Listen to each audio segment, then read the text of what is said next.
بعبده ليلا من المسجد الحرام إلى المسجد الأقصى صدق الله العلي العظيم وبلغنا رسوله النبي الكريم الأمين ونحن على ذلك من الشاهدين والشاكرين والحمد لله رب العالمين إن الله وملائكته يصلون على النبي يا أيها الذين آمنوا صلوا عليه وسلموا تسلیما۔ تمام احباب بآواز بلند نبی پاک صاحب دولاب صلی اللہ علیہ وآلہ وسلم کی بارگاہ بے کسبنا میں عدیہ درود و سلام پیش فرمائیں۔ الصلاۃ والسلام علیک یا سیدی یا رسول اللہ وعلی آلک واصحابک یا سیدی یا حبیب اللہ۔ الصلاۃ والسلام علیک یا سیدی یا نبی اللہ وعلی آلک واصحابک یا سیدی یا خاتم النبیین۔ اللہ تعالیٰ کی حمد و ثنا کے بعد اس کے پیارے حبیب شافع روز جزا احمد مجتبیٰ جناب محمد المصطفیٰ صلی اللہ علیہ وآلہ وسلم کی بارگاہ بے کس پناہ میں عدیہ درود و سلام پیش کرنے کے بعد سب سے پہلے تو اللہ تعالیٰ کا کروڑا بلکہ بے شمار احسان ہے کہ جس نے آج ہم سب کو یہ توفیق عطا فرمائی کہ ہم اس کے پیارے حبیب صلی اللہ علیہ وآلہ وسلم کا سفر معراج کا تذکرہ کرنے کے لیے جمع ہوئے۔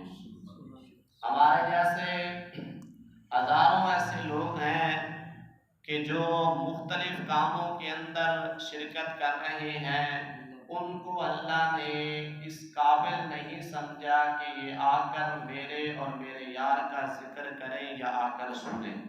یہ بہت بڑی سعادت کی بات ہے۔ اور یہ آج کا سفر یعنی سفر معراج ایسی برکتوں سے، ایسی حکمتوں سے اور ایسی اللہ کی نوازشات سے بھرا ہوا ہے کہ جس کے اندر اللہ تعالیٰ نے اپنے محبوب کریم صلی اللہ علیہ وآلہ وسلم کو اپنے پاس بلا کر وہ انعام عطا فرمائے جو پہلے کسی نبی کو نہیں عطا فرمائے، اور وہ راز و نیاز کی باتیں ہوئیں کہ جن میں محبوب نے بس اس بات پہ کلام کو، گفتگو کو، ملاقات کو ختم کیا کہ یا اللہ مجھے اور کسی بات کی ضرورت نہیں، فقط ضرورت یہ ہے کہ جو گناہگار امت تو نے مجھے عطا فرمائی ہے اس کی بخشش فرما دے۔ قرآن مجید فرقان حمید میں اللہ رب العزت نے ارشاد فرمایا سبحان الذی اسری بعبدہ لیلا من المسجد الحرام الی المسجد الاقصی۔ پاک ہے وہ ذات جس نے اپنے بندہ خاص کو سیر کروائی مسجد حرام سے مسجد اقصی۔ اللہ تعالیٰ نے حضور کے سفر معراج کو بیان کیا۔ سوچنے والی یہ بات ہے اور زیر غور یہ بات ہے کہ اگر اللہ فرما دیتا اسرا بعبدہ لیلا من المسجد الحرام الی المسجد الاقصی تو ہم نے پھر بھی مان لینا تھا، قرآن کی آیت ہوگی پھر بھی ہم مان لیتے۔ یہ اللہ نے لفظ سبحان الذی، یہ سبحان کا لفظ کیوں ارشاد فرمایا کہ پاک ہے وہ ذات جس نے اپنے بندہ خاص کو سیر کروائی۔ اگر اللہ یوں فرما دیتا اسرا بعبدہ، اب سیر کروائی مسجد حرام سے لے کر مسجد اقصی تک، ہم نے پھر بھی مان جانا تھا، تو پھر یہ سبحان کا لفظ بولنے میں کوئی تو حکمت تھی نا کہ اللہ نے فرمایا کہ سبحان الذی، پاک ہے وہ ذات جس نے سیر کروائی۔ تو علماء لکھتے ہیں اس لیے اللہ نے فرمایا چونکہ محبوب کا معراج کوئی عام معراج نہیں تھا کہ اور کسی لفظ کے ساتھ بیان کیا جاتا. فرمایا جب محبوب کا معراج بے مثل و بے مثال تھا تو اس لیے اس بے مثل و بے مثال کو بیان کرنے کے لیے اللہ نے پہلے خود اپنا کلام فرمایا اور فرمایا پاک ہے وہ ذات، تاکہ لوگوں کو پتہ چل جائے کہ عام جو بھی کام ہوتا ہے وہ الذین آمنوا سے بھی چل جاتا ہے، لیکن جب بات آ جاتی ہے خاص کی تو خود رب ذوالجلال محبوب کے معراج کو بیان فرماتا ہے. اور یہ بھی یاد رکھیں کہ یہ جو ہم آج جس معراج کا ذکر کر رہے ہیں یہ آقا علیہ السلام کو معراج جسمانی ہوا تھا. یہ روحانی معراج نہیں ہے کہ رات کو سویا اور خواب میں تو انسان کہاں کہاں سیر کر کے واپس لوٹ آتا ہے، پتہ بھی نہیں چلتا. لیکن یہ معراج جس کو قرآن نے کہا ہے سبحان الذی اسری بعبدہ لیلا من المسجد الحرام الی المسجد الاقصی، اس سے معراج روحانی مراد نہیں بلکہ معراج جسمانی مراد ہے. اسی آیت کے اندر تھوڑا سا اس کو کھولے علماء تفسیر کو دیکھیں نا تو اسی کے اندر ایسے الفاظ ہیں جو آقا علیہ السلام کے معراج جسمانی پر دلالت کرتے ہیں، معراج روحانی پر دلالت نہیں کرتے. سبحان الذی اسری، اسری کا لفظ لغت کے اندر اس چیز اس سیر پر بولا جاتا ہے کہ جو سیر جسم کے ساتھ کی جائے. اسرا کا یہ قاعدہ ہے کہ اسرا کا لفظ اس معراج پہ بولا جاتا ہے جو معراج جسمانی جسم کے ساتھ سیر کی جائے. تو مطلب کیا ہوا، یہ الفاظ اس بات پر دلالت کرتے ہیں کہ مصطفیٰ کریم علیہ السلام کو یہ معراج روحانی نہیں کرایا گیا بلکہ یہ معراج حضور کو جسمانی کرایا گیا تھا. اور اگر جسمانی معراج نہ ہوتا تو کیا ضرورت تھی صبح اٹھتے ہی ابو جہل چلا گیا صدیق اکبر کے پاس، جا کر دروازے پہ دستک دی، اندر سے صدیق اکبر رضی اللہ تعالیٰ عنہ باہر تشریف لائے تو ابو جہل کہنے لگا کہ اے صدیق بتاؤ، اگر کوئی بندہ یہ دعویٰ کے کرے کہ میں رات کے تھوڑے سے حصے میں مسجد حرام سے مسجد اقصی تک میں سیر کر کے آیا، بتاؤ کہ وہ جھوٹ کہتا ہے یا سچ کہتا ہے. اور صدیق اکبر رضی اللہ تعالیٰ عنہ کے تاریخ ساز الفاظ ہیں. آپ نے کمال کا جواب ارشاد فرمایا. آپ نے فرمایا آنے والے سوال کرنے والے یاد رکھ، کائنات کا کوئی اور کہتا ہے تو جھوٹ کہتا ہے، میرا نبی کہتا ہے تو سچ کہتا ہے. تو معراج اگر روحانی ہوتی تو کیا ضرورت تھی؟ ابو جہل کو بھی پتا ہے کہ سونے کے بعد انسان پتہ نہیں کہاں سے کہاں تک سیر کر کے واپس لوٹ آتا ہے، تو پتہ چلا کہ یہ معراج جسمانی تھا. اس لیے تو ابو جہل نے انکار کیا اور صدیق اکبر سے تصدیق کرانے کے لیے گیا تو صدیق اکبر نے فرمایا کوئی اور کہتا ہے تو جھوٹ کہتا ہے، مصطفیٰ کہتا ہے تو سچ کہتا ہے. اور دوسرا اس آیت کے اندر اگر آپ غور کریں تو یہاں پہ آگے انہ هو السمیع البصیر آتا ہے، اور بصیر کا اطلاق لغت کے اندر بصیر اس کو کہا جاتا ہے کہ جو جسم کے ساتھ کسی کو دیکھے، جو جسم کے ساتھ کسی کو دیکھے. اور معراج کی رات میرے آقا علیہ السلام نے رب ذوالجلال کے سامنے بیٹھ کر اللہ کا دیدار کیا، اللہ نے محبوب کا دیدار کیا. تو یہ بصیر کا لفظ اس بات پر دلالت کرتا ہے کہ یہ میرے آقا کو معراج جو ہوا تھا یہ معراج روحانی نہیں تھا بلکہ معراج جسمانی تھا. اور پھر اس آیت کے اوپر غور کریں، اللہ فرماتا ہے سبحان الذی اسری بعبدہ. چاہے اب ایک ہوتا ہے عبد، عبد کہتے ہیں بندے کو، اور ایک ہوتا ہے عبدہ، وہ بھی کہا جاتا ہے بندے کو. لیکن فرق اتنا ہے، سادہ جو ہوتا ہے نا اکیلا عبد، اس کے اندر سارے داخل ہو جاتے ہیں. بندہ آپ بھی میں بھی زید عمر بکر سارے داخل ہو جاتے ہیں. اور لیکن جو بھی عبد ہی ہوتا ہے نا عبد ہی، اس کے اندر سارے داخل نہیں ہوتے بلکہ سب میں سے ایک کو چن کر سائڈ پہ کر دیا جاتا ہے.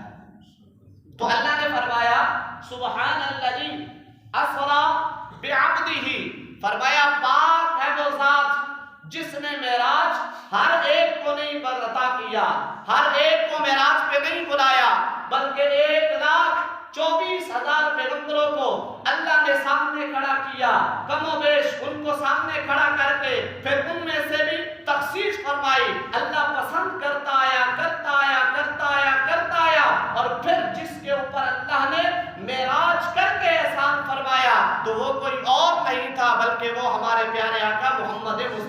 کی ذات تھی کہ جس کو اللہ تبارک و تعالیٰ نے یہ سفر معراج عطا فرمایا، اور اس لیے ارشاد فرمایا سبحان الذی اسری بعبدہ لیلا من المسجد الحرام الی المسجد الاقصی، کہ ہر ایک کو معراج پہ بلایا بھی نہیں جاتا، ہر ایک کو دیدار کروایا بھی نہیں جاتا، اور جس کو دیدار اور معراج کروایا جاتا ہے اسے نبیوں کا امام بنایا جاتا ہے۔ اللہ کے پیارے کلیم موسیٰ علیہ السلام اللہ کی بارگاہ میں حاضر ہوتے ہیں اور عرض کرتے ہیں کہ یا اللہ انا کلیم کا و محمد صلی اللہ علیہ وسلم حبیب کا، اے اللہ میں تیرا کلیم ہوں، تو نے مجھے بڑی عزتوں سے نوازا، وکلم اللہ موسیٰ تکلیما، میرے ساتھ تو نے کلام کیا، مجھے بہت سی عظمتیں عطا فرمائی، میں کلیم ہوں تیرا، و محمد حبیب کا، اور محمد صلی اللہ علیہ وسلم تیرے حبیب ہیں، فما الفرق بین الحبیب والکلیم۔ تو موسیٰ علیہ السلام نے عرض کیا اے اللہ آج ذرا بیان تو فرما یہ کلیم اور حبیب میں فرق کیا ہوتا ہے؟ تو نے مجھے کلام کی سعادت دی، میرے ساتھ کلام فرمایا، عزتوں سے نوازا، میں مان گیا، اور محبوب کو تو نے حبیب بنایا، میں مان گیا، ذرا آج یہ بھی ارشاد فرما کہ کلیم اور حبیب میں فرق کیا ہوتا ہے؟ اب اللہ نے فرمایا سن موسیٰ، جو تو نے سوال کر دیا ہے تو سن، فرمایا یا موسیٰ فَخُذْ مَا آتَيْتُكَ وَكُن مِّنَ الشَّاكِرِينَ، موسیٰ جو کچھ میں نے تجھے دیا اور شاکرین میں سے ہو جا۔ یا اللہ مَا الْفَرْقُ بَيْنَ الْكَلِيمِ وَالْحَبِيبِ، اے اللہ میں پوچھنا چاہتا ہوں کہ کلیم اور حبیب کے اندر فرق کیا ہوتا ہے؟ اللہ نے فرمایا پھر سن اے موسیٰ، کلیم وہ ہوتا ہے کہ جس کو میں فرماؤں کہ 40 دن روزے رکھ، وہ روزے رکھے اور پھر میری عبادت کرے، پھر تنہائیوں میں رو رو کر دعائیں کرے، رب ارنی رب ارنی، یا اللہ مجھے اپنا دیدار عطا فرما، مجھے اپنا دیدار عطا فرما، اور میری طرف سے جواب آئے قال لن ترانی، موسیٰ تو ہرگز میرا دیدار نہیں کر سکتا۔ فرمایا یہ کلیم کا مقام ہے، حبیب وہ ہوتا ہے جو اپنے بستر پہ سویا ہو، اللہ جبریل کو بھیجے جا محبوب کو جگا کے میری بارگاہ میں آ، یا اللہ ضرورت کیا ہے؟ فرمایا میرا محبوب سامنے آ جائے گا، میں محبوب کا دیدار کروں گا، محبوب میرا دیدار کرے گا۔ فرمایا یہ کلیم اور محبوب حبیب کے اندر فرق ہوتا ہے۔ موسیٰ علیہ السلام نے عرض کی مولا اپنا دیدار عطا فرما، اللہ نے فرمایا ہے تو میرا نبی انکار نہیں کر سکتا، لیکن یاد رکھ لن ترانی، تیرے اندر وہ میں نے طاقت ہی نہیں رکھی کہ تو میرا دیدار کر سکے۔ یہ نہیں فرمایا کہ لن ترانی کہ میں اپنا دیدار کرواتا نہیں، علماء سے پوچھئے ترجمہ ہے قال لن ترانی، تم میرا دیدار نہیں کر سکتا۔ یا اللہ کیوں نہیں کر سکتا؟ فرمایا تیرے اندر میرا دیدار کرنے کی طاقت ہی نہیں رکھی میں نے۔ پھر جب سوال تو کر دیا وَلَكِنْ انظُرْ إِلَى الْجَبَلِ، ہاں اس طرح کر پہاڑ کے اوپر آ جانا، وہاں میں اپنی صفات کی بات، علماء کہتے ہیں کہ اپنی تجلیات میں سے نہیں، موسیٰ علیہ السلام کے اندر اللہ نے یہ بھی طاقت نہیں رکھی تھی کہ وہ اللہ کی صفات کا دیدار کر سکے۔ اللہ کی صفات کی تجلیوں میں سے ایک تجلی اللہ نے کوہ طور پہ فرمائی، اور موسیٰ علیہ السلام جب ایک تجلی صفات کی ایک تجلی کی بھی وہ طاقت نہیں رکھتے تھے، بے ہوش ہو کر زمین پر گر پڑے، اور پھر اللہ کی بارگاہ میں اللہ نے ان کو دوبارہ زندگی عطا فرمائی۔ جب بیدار ہوئے تو کہا یا اللہ یہ جو میرے ساتھ 70 آئے تھے ان کو بھی زندہ فرما دے، اس لیے کہ انہوں نے جا کر قوم کو جواب دینا ہے کہ موسیٰ بھی سچا ہے اور موسیٰ کا خدا بھی سچا ہے۔ اور فرمایا کلیم وہ ہوتا ہے جو بار بار کہے لن ترانی لن ترانی، اے اللہ مجھے اپنا دیدار عطا کر۔ فرمایا حبیب وہ ہوتا ہے جو بستر پہ سویا ہو، جبریل ہاتھ باندھ کر کھڑا ہو، اللہ فرمائے محبوب کو جگا کے لے آ، اس لیے کہ آج محبوب نے میرا دیدار کرنا ہے، میں نے مصطفیٰ کا دیدار کرنا ہے۔ میرے آقا صلی اللہ علیہ وسلم حضرت سیدہ ام ہانی رضی اللہ تعالیٰ عنہ کے گھر میں سو رہی ہیں، اللہ نے جبریل کو فرمایا جبریل جاؤ اور محبوب کو معراج کے لیے لے کر آؤ۔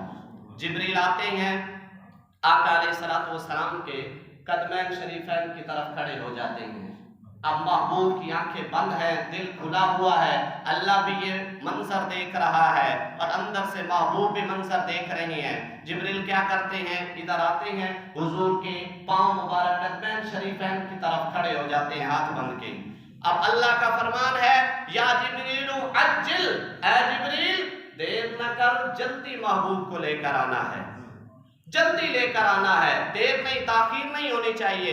ادھر سے محبوب سو رہے ہیں تو جبریل خیال کرتا ہے تو میں محبوب کو جگاؤں، کہیں ایسا نہ ہو جائے کہ مجھ سے گستاخی ہو جائے اور اللہ کی بارگاہ سے دھتکارا جاؤں۔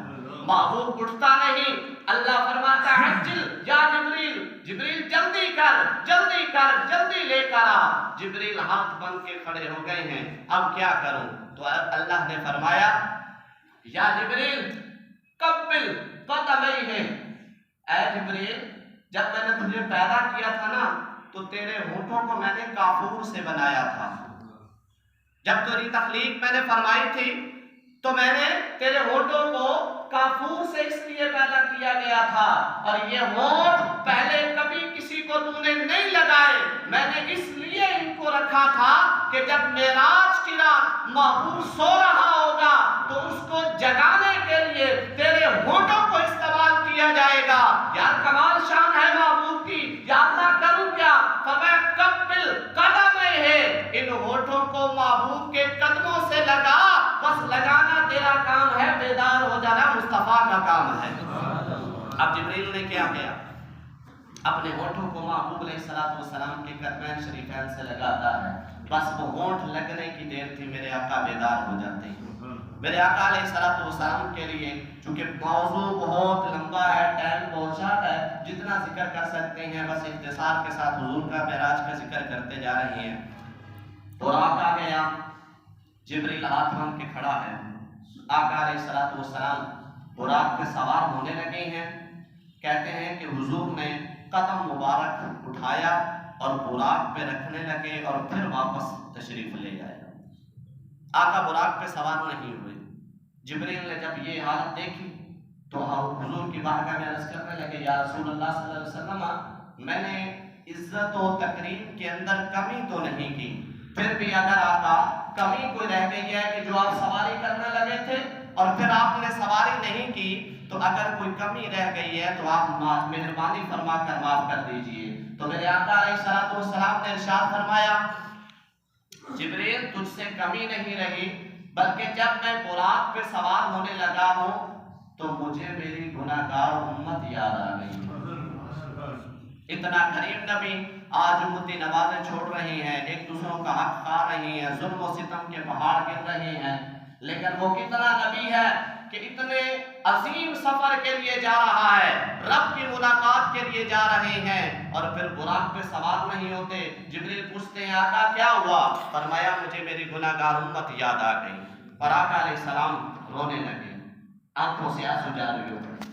جبریل کھڑے ہیں، اب کیا کروں؟ رب فرماتا ہے جلدی محبوبہ، اور محبوب کی حالت یہ ہے، اب کیا کروں؟ جب یہ صورتحال پیدا ہو جاتی ہے تو رب ذوالجلال فرماتا ہے جبریل یا اللہ حکم، فرمایا محبوب کو بتا دے۔ یا اللہ کیا بتا دوں؟ فرمایا امت کے معاملے میں پریشان مت ہو محبوب۔ یا اللہ کیسے نہ ہو، امت بڑی گناہگار ہے۔ فرمایا محبوب گھبرانے کی ضرورت نہیں ہے، کل پل صراط سے آپ کی امت کو اس طرح گزارا جائے گا کہ آپ کی امت کو بھی خبر نہیں ہوگی کہ وہ پل صراط سے کیسے گزر گئی ہے۔ آپ کی امت کو بھی خبر نہیں ہوگی، اور پھر خبر کیسے ہوگی؟ ادھر امت گزر رہی ہوگی، ادھر مصطفیٰ کریم علیہ السلام سجدے میں سر رکھے ہوں گے اور امتی گزرتا جا رہا ہوگا، ادھر سے صدا بلند ہوتی ہو رہی ہوگی، رب سلم رب سلم رب سلم۔ یا اللہ یہ کسی اور کے نہیں ہیں بلکہ تیرے مصطفیٰ کے غلام جا رہے ہیں، اے اللہ ان کو سلامتی سے گزار دے، اے اللہ ان کو سلامتی سے گزار دے۔ اور پہلے جتنے بھی نبی